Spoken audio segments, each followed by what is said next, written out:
Hello friends, good morning. কেমন আছো তোমরা সবাই? আশা করি ভালো আছো। আমিও অনেক ভালো আছি। তো সকাল হয়ে গেছে, সকাল সকাল ঘুম থেকে উঠে পড়ে এখন যাব কলতলায় ব্রাশ করতে। এই দেখো, এখন ব্রাশ নিয়ে নিয়েছি আমি। দেন ব্রাশ করার পরে আমি এখন মুখটা মুছে নিচ্ছি ভালো করে। তো তারপরে চা খাওয়া যাক। চলো, এই যে চা বিস্কুট নিয়ে বসে পড়েছি আমি এখন। তো সাথে মুড়িও আছে, চলো দেখাই। দেখো, তেল বাদাম দিয়ে মুড়িটা মেখে এখন আমি অল্প করে খেয়ে নিচ্ছি এখন। তো দেন তারপরে একটু রেডি হব, কারণ আজ ছেলেকে একটু ডাক্তার দেখাতে নিয়ে যাব, তার ভীষণ ঠান্ডা লেগে গেছে সেই কারণেই। তো চলো, তো রেডি হওয়া যাক। তো প্রথমে তো আমি ড্রেসটা চেঞ্জ করে নিয়েছি, দেন একটা সানস্ক্রিন ইউজ করে নিয়েছি, যেহেতু বাইরে প্রচণ্ড রোদ সেই কারণে। আর কিছুই ইউজ করবো না আমি সেরকমভাবে, একটা সানস্ক্রিনই ব্যাস, এটুকুই। তো দেন আমি চুলটা ঠিক করে বেঁধে নিয়েছি, খুলে নিয়ে তারপরে ভালো করে বেঁধে দেখো চলে এসেছি।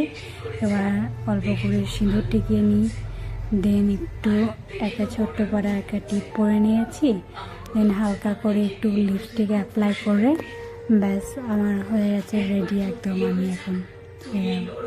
তো দেন আমি বাড়ি চলে এসেছি, ছেলেকে ডাক্তার দেখিয়ে মুড়ি টুড়ি খেলাম, স্নান করলাম এখন। তো দেনে দেখো, মাকে তরকারিগুলো কেটে দিলাম ভাতে রান্নার জন্য, সেই জন্য রান্না করবে মা এখন, সেই জন্য যেগুলো লাগবে আজকে তাই কাটাকুটি করে দিলাম। আর এটা হচ্ছে মশলা, আজকে তো মাটন রান্না হচ্ছে তাই আজকে অনেকটাই মশলা, সেই জন্য মা বললো মিক্সিতে সেটা বেটে দিতে, সেই জন্য আমি এখন সব কিছু দিয়ে দিচ্ছি, আদা রসুন জিরে লঙ্কা, এই দেখো সব কিছুই দিয়ে দিচ্ছি। মিক্সিতে দিয়ে দেওয়ার পরে দেন আমি অল্প করে কিছুটা জল দেব, তারপরে এটাকে ভালো করে এখন ব্লেন্ড করে নেব একসাথে।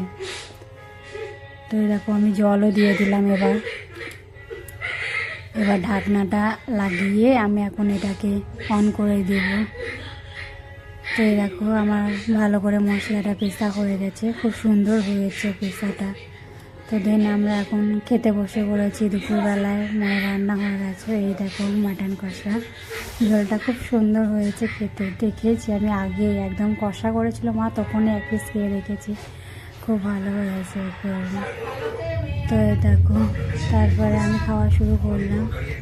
এই যে আজকে আলু সিদ্ধ, পটল ভাজা আর মাটনের ঝোল, গরম গরম ঝোলের সাথে ভাত ধরলে পরেই খেলে যায়, তারপরে আবার ভাজা, বাস কাজ হয়ে যাচ্ছে ব্যাস। তো আমি ভালোভাবে এটা দিয়ে মাটনটা দিয়ে ভাতটা মেখে এখন খেয়ে নেবো। গরম গরম ঝোলটাই শুধু খেতে কত ভালো লাগে, তো গরম ভাতের সাথে ঝোলটা তো আরোই ভালো লাগবে। তো চলো আমি এখন খাওয়া দাওয়াটা সেরে নিই, তারপরে আবার তোমাদের সাথে কথা হচ্ছে। এখন ভাজাগুলো সব খাওয়া হয়ে গেছে, সেই কারণে এখন গোটাগুটি ভাতটা আমি এবার ঝোলটা দিয়েই মেখে খাবো। এই দেখো আলু, মাটনের আলু পিসটা অনেকটা মোটা ছিল, বাট আমি অল্প অল্প করে ভেঙে ভেঙে নিয়েছি, দেখুন এটা ছোট হয়ে গেছে সেই জন্য। তো আমার খাওয়া দাওয়া তো হয়ে গেছে। দেন মা ঘরে একটু রসগোল্লা, মানে রসমালাই যে মিষ্টিটা হয় সেটাই মা ঘরে করেছিল। তো দেন ভাত খাওয়ার পরে সেটা নিয়ে একটু বসলাম, এই দেখো খেতে। তো খাওয়া দাওয়ার পরে এখন এই যে খানিক শুয়ে আছি, শুয়ে খানিক ঘুমোবো, ঘুমানোর পরে আবার দেখা হচ্ছে চলো। তো ধরুন এখন সন্ধ্যাবেলা, আর আজকে রাতেরবেলা বিরিয়ানি করা হবে, সেই জন্য মা এই যে এখানে পেঁয়াজ কাটছে, পেঁয়াজের বেরেস্তা করার জন্য পেঁয়াজগুলো মা এখন এখানে কেটে নিচ্ছে। দেন আমি এখানে চালটা ধুয়ে চালটা কিছুক্ষণ ভেজাতে দিয়েছি, জলটা টেনে নিয়েছে অলমোস্ট। দেন এখানে কড়াইয়ে গ্যাসের ওপরে হাঁড়িটা চাপিয়ে দেন কিছুটা সাদা তেল দিয়ে দিয়েছিলাম, দেন কিছু গরম মশলা আর এই যে অল্প করে 1 চামচ জিরে দিয়ে দিয়েছি। জলটা ফুটে আসার পরে আমি এবার চালটা দিয়ে দেব হাঁড়িতে, সম্পূর্ণ চালটা হাঁড়িতে দিয়ে দিচ্ছি, তারপরে তোমাদেরকে দেখাচ্ছি। দেখো তো এই যে আমার হাঁড়িতে সব চালটা দেওয়া হয়ে গেছে, একবার নাড়িয়ে রেখে দিচ্ছি। এরকম বিরিয়ানি চালটা খুব বেশি করার দরকার নয়, কিছুটা 1 ফুট হলে পরে হয়ে যাবে আমাদের, সেরকম মতনই করে নেব। আর অল্প কিছুটা আমি এখানে নুনও দিয়ে দিচ্ছি চালটার মধ্যে, যাতে চালটা ভেঙে না যায় এবং ভালো থাকে সেজন্য।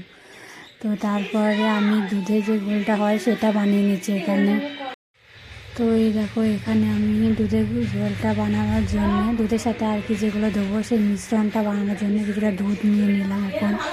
দেন একটু গোলাপ জল, তারপরে কেওড়া জল, আর আমার এখানে কেশরটা অ্যাভেলেবেল নেই, সেই জন্য আমি এখানে কাশ্মীরি লঙ্কাটা যেটা হয় সেই কালারটা এখানে কিছুটা দেবো, দুধের সাথে ভালো করে মিক্স করে নিলাম। এই দেখো, তো আমার এটা তো রেডি হয়ে গেছে করা। দেন আমাকে বেরেস্তাটা করবো এবার। এই যে একটা পাত্র নিয়ে নিয়েছি, এবার সাদা তেলটা দিয়ে দিচ্ছি কিছুটা এখন আমি এখানে। দেন বেরেস্তাগুলো ফ্রাই করব। তো তেল তো আমার গরম হয়ে যাচ্ছে, এবার পেঁয়াজগুলো এই তেলের মধ্যে দিয়ে দেব। এই দেখো আমি একে একে সম্পূর্ণ পেঁয়াজটা দিয়ে দিয়েছি, তারপর নাড়াচাড়া শুরু করছি এখন আমি। চলো আমি এখন বেরেস্তাগুলো মানে পেঁয়াজগুলো ভালো করে ভেজে ঠিক মতন করে নিই। তো এই দেখো এখন কিছুটা নুন দিয়ে দিয়েছি যাতে পেঁয়াজটা ভালো করে ভেজে সিদ্ধ হয়ে যায় ভালো করে, সেই জন্য নুনটা দিলে না পেঁয়াজগুলো তাড়াতাড়ি ভাজা ভাজা হয়ে যায়।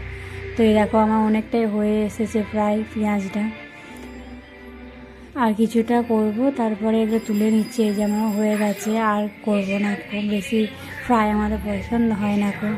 আমার এখানে টিস্যুটা ছিল না কো, তাই একটা পাত্রের মধ্যে হালকা করে এগুলোকে মেলে দিচ্ছি। তোমরা টিস্যু থাকলে সেটা দেবা। আর এই দেখো আমাদের চালটা একদম ঠিকঠাক হয়ে গেছে। তারপরে দিয়ে আমি একটু মাটনটা নেড়ে চেড়ে নিচ্ছি, ঠিক করে নিচ্ছি। এই যে দেন আমি মাটনের কিছুটা গ্রেভি তুলে রাখবো এখানে, প্রত্যেকটা লেয়ারে দেওয়ার জন্য আমি তখন দিতে লাগবে, সেই জন্য আমি কিছুটা গ্রেভি তুলে নেব। আর এই যে মাটন দেখতে পাচ্ছ, মাটনের আলুগুলাও তুলে নেব আমি একটা পাত্রে। শুধু মাটনটাই আর কিছুটা গ্রেভি থাকবে। আর এই যে কিছুটা গ্রেভি আমি একটা পাত্রের মধ্যে তুলে নিচ্ছি এখন। তো তারপরে কিছুটা পেঁয়াজ বেরেস্তা দিয়ে দিচ্ছি। দেন আমি কিছুটা গরম মশলাও দিয়েছিলাম এখানে।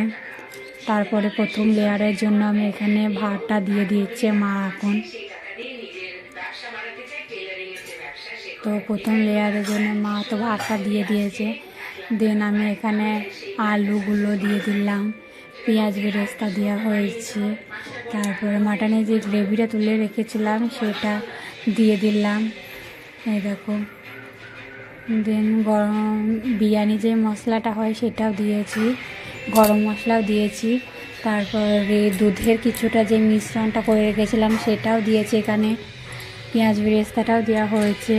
অলমোস্ট যত রকম যা লাগে বিরিয়ানিতে অ্যাকচুয়ালি সব কিছুই দেওয়া হয়েছে।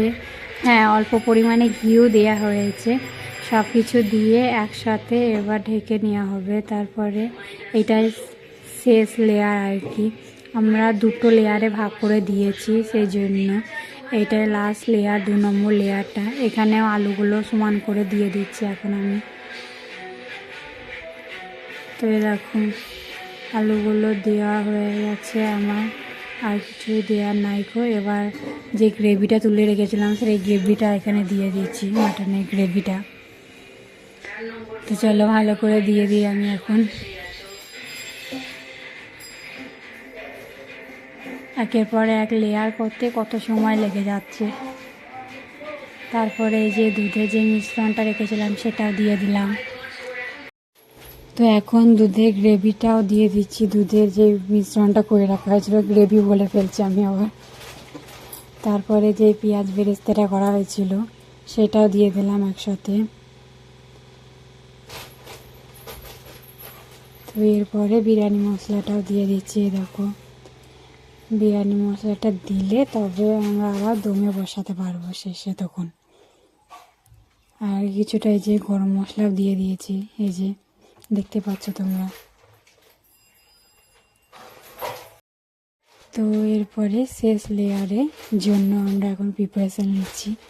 তো এই দেখো আমি শেষে মাটনের যে গ্রেভিটা ছিল সম্পূর্ণ সবটা দিয়ে দিয়েছি, দুধের যে মিশ্রণটা ছিল সেটাও সম্পূর্ণ সবটা দিয়ে দিয়েছি। এই দেখো এরকম লাগছে কিছুটা। তারপরে পেঁয়াজ বেরেস্তা যেটা সম্পূর্ণটা বাকিটা সবটা দিয়ে দেওয়া হয়েছে, এটাই শেষ লেয়ার, সেই জন্য মশলা ফসলা সব কিছু দিয়ে এবার এটাকে ঢাকনা চাপা দিয়ে দেওয়া হলো। এই দেখো, এই দুটো মশলা ইউজ করেছি আমি বিরিয়ানিটার জন্য। তো আমাদের কাছে তো এর ঠিকঠাক ঢাকনাটা হচ্ছিল না, সেই জন্য মা একটা ভারী দেখে ইঁট চাপিয়ে দিয়েছিল, যাতে এটা ভালোভাবে দমে বসতে পারে, কোনো হাওয়া যেন পাস না হয়ে যায় দমটাতে। তো এই দেখো আমাদের বিরিয়ানি ঠিক এরকম হয়েছিল, খেতে খুবই সুন্দর হয়েছিল, খুব খুব খুব টেস্টি হয়েছিল, এতটা ভালো হবে আমরা আশাও করতে পারিনি। তো যাই হোক, এখন আমি খেতে বসে পড়েছি, চলো খেয়ে নিই এখন। তো খাওয়ার পরে একটু বাবা থামস আপ নিয়ে এসেছিলো, সেটাও খেয়ে নিলাম। তো এখানে আমার ভিডিওটা আজকের মতন শেষ, বাই।